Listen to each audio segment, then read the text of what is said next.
رمضان المبارک کا مہینہ یہ رحمت کا مہینہ ہے، مغفرت کا مہینہ ہے، جہنم سے آزادی کا مہینہ ہے۔ تو سوال یہ پیدا ہوتا ہے، کیا رحمت اللہ پاک ہمیں پلیٹ میں لا کے دیں گے کہ بھائی رحمت لے لو؟ کیا اللہ پاک مغفرت ہمیں برتن میں لا کر دیں گے کہ بھائی آپ یہ لے لیں؟ کیا جہنم سے آزادی کا پروانہ اللہ پاک ہمیں پلیٹ میں لا کر دیں گے کہ بھائی یہ لیں اور جہنم سے آپ آزاد ہو چکے ہیں اور جنت میں آپ جا چکے ہیں؟ نہیں میرے محترم بھائیوں، دوستوں، بزرگوں، جنت کا پروانہ ہمیں اس وقت تک نہیں ملتا ہے جب تک کہ ہم اپنی سابقہ زندگی کے حوالے سے غور و فکر نہیں کرتے ہیں۔ کیا آپ کو آج سے 2 سال پہلے کے کیے ہوئے گناہ یاد ہیں؟ کیا آپ کو یہ بات یاد ہے کہ آپ کے ہاتھوں سے، آپ کے پاؤں سے، آپ کی زبان سے کسی کو تکلیف پہنچی ہو، کسی کی دل آزاری ہوئی ہو؟ کیا آپ نے اس حوالے سے غور و فکر کیا؟ مانا کہ روزے آپ رکھ رہے ہیں، قیام اللیل کا اہتمام آپ کر رہے ہیں، دیگر آپ اور عبادات کر رہے ہیں، کیا کبھی آپ نے اس حوالے سے غور و فکر کیا کہ میری سابقہ زندگی کے اندر مجھ سے کون کون لوگ ناراض ہیں، مجھ سے کون کون لوگ خفا ہیں، کن کو مجھ سے نقصان پہنچا ہے؟ کیا کبھی اس حوالے سے آپ نے غور و فکر کیا، تدبر کیا؟ اللہ رب العالمین مغفرت کرنے کا وعدہ فرماتے ہیں، وَإِنِّي لَغَفَّارٌ لِمَن تَابَ وَآمَنَ وَعَمِلَ صَالِحًا ثُمَّ اهْتَدَىٰ۔ لیکن یہ مغفرت کب ہمیں نصیب ہوگی؟ جب ہم اللہ کے سامنے اپنے ہاتھوں کو بلند کریں گے، گڑ گڑائیں گے، روئیں گے، معافی مانگیں گے، اپنی سابقہ زندگی کے حوالے سے سوچیں گے اور جس کو تکلیف پہنچائی ہے اس سے معافی مانگیں گے۔ لیکن مغفرت مانگنے کا طریقہ، استغفار کرنے کا طریقہ، توبہ کرنے کا طریقہ اس وقت تک ہمیں نہیں آئے گا جب تک ہمارے سینے کے اندر، ہمارے دل کے اندر درد نہیں ہوگا، ہمارے دل کے اندر اس بات کا احساس نہیں ہوگا، جب تک شرمندگی نہیں ہوگی، جب تک ندامت نہیں ہوگی، اس وقت تک ہمیں اپنے سابقہ گناہ کبھی بھی یاد نہیں آئیں گے، ہمارے ہاتھ کبھی بھی کھڑے نہیں ہوں گے۔ ایک چھوٹا سا واقعہ میں آپ کے سامنے بیان کروں کہ اللہ کے رسول علیہ السلام کی زندگی میں ایک عورت اللہ کے رسول کے پاس آ کر کہتی ہے کہ طہرنی یا رسول اللہ، اے اللہ کے رسول صلی اللہ علیہ وسلم مجھے پاک کر دیجئے، مجھ سے بدکاری سرزد ہو چکی ہے۔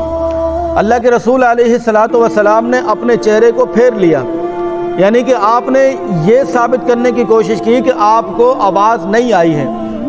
وہ عورت اللہ کے رسول کے اس چہرے کی طرف آ کر کہتی ہے کہ طہرنی یا رسول اللہ، اے اللہ کے رسول مجھے پاک کر دیجئے، مجھ سے گناہ سرزد ہو چکا ہے۔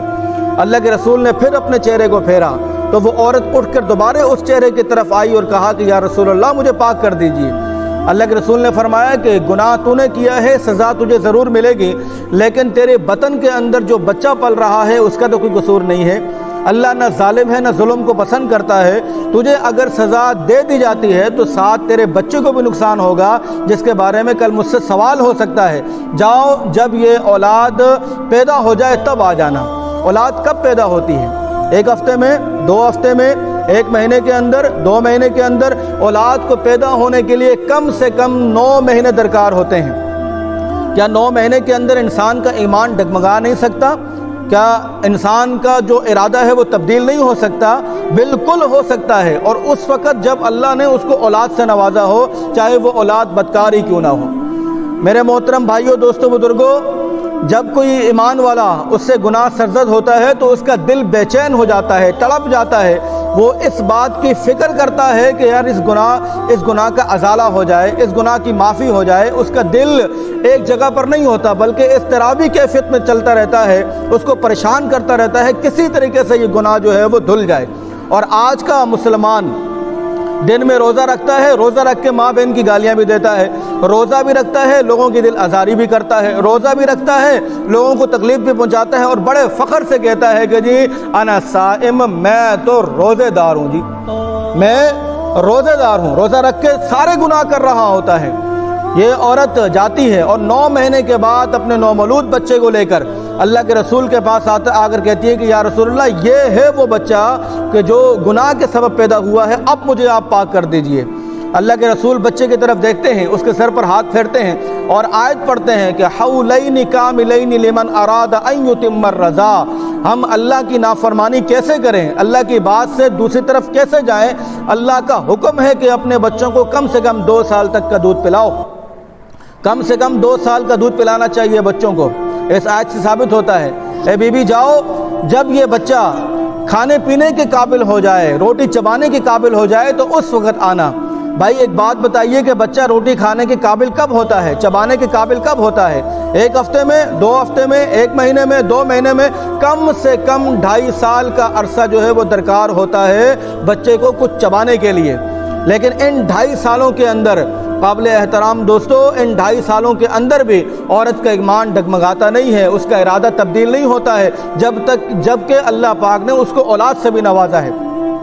وہ عورت 2.5 سال کے بعد بچہ جب کھانے پینے کے قابل ہو واپس ہی آتی ہے۔ اللہ کے رسول صحابہ کرام کو حکم دیتے ہیں کہ جاؤ اس کو جا کے سنسار کر دو اور اس بچے کو لے لو۔ جب اس عورت کو سنسار کیا جا رہا تھا تو جس کے ہاتھ میں جو چیز آئی وہ مارتا، جو چیز آ رہی ہے وہ مارتا ہے۔ اتنے میں ایک صحابی کے ہاتھ میں ایک ہڈی نوکیلی آتی ہے اور وہ ہڈی اس عورت کی طرف ماری جاتی ہے، تو وہ ہڈی جا کر اس عورت کے ماتھے پہ لگتی ہے اور ماتھے سے خون کا ایک فوارہ نکل کر اس بندے کے کپڑوں میں جا کے لگتا ہے، اور وہ بندہ کہتا ہے کہ اے ناپاک عورت، تو نے جاتے جاتے میرے پاک کپڑوں کو بھی ناپاک کر دیا ہے۔ اور میرے محترم بھائیوں، دوستوں، بزرگوں، توبہ کرنا آسان نہیں ہے، بڑا مشکل کام ہے، یہ ندامت نہیں آتی انسان کو، بہت ہی مشکل طریقہ ہے یہ۔ جب یہ خبر اللہ کے رسول کو پہنچی تو اللہ کے رسول فرماتے ہیں کہ اس نے بہت بڑی بات کی ہے، اور قیامت کے روز یہ اپنی اس بات کا خود جواب دہ ہے۔ جس طرح اس عورت نے توبہ کی ہے، یہ چاہتی تو اپنا ارادہ تبدیل کر دیتی، لیکن جس طرح اس عورت نے توبہ کی ہے، اگر اس کی توبہ کو مدینہ کے 70 بندوں پر تقسیم کر دی جائے کہ جن کے اوپر جہنم واجب ہے، تب بھی ان کی توبہ جو ہے وہ ان کے اوپر بھاری ہو جائے گی۔ تو میرے محترم بھائیوں، دوستوں، بزرگوں، توبہ ضرور کیجئے، استغفار ضرور کیجئے، لیکن صرف زبانی اعتبار سے نہیں بلکہ قلبی اعتبار سے، دلی اعتبار سے دل میں ندامت رکھیے، شرمندگی رکھیے، اور اللہ کے حضور اپنے گناہوں کی معافی مانگیے، اور اللہ پاک آپ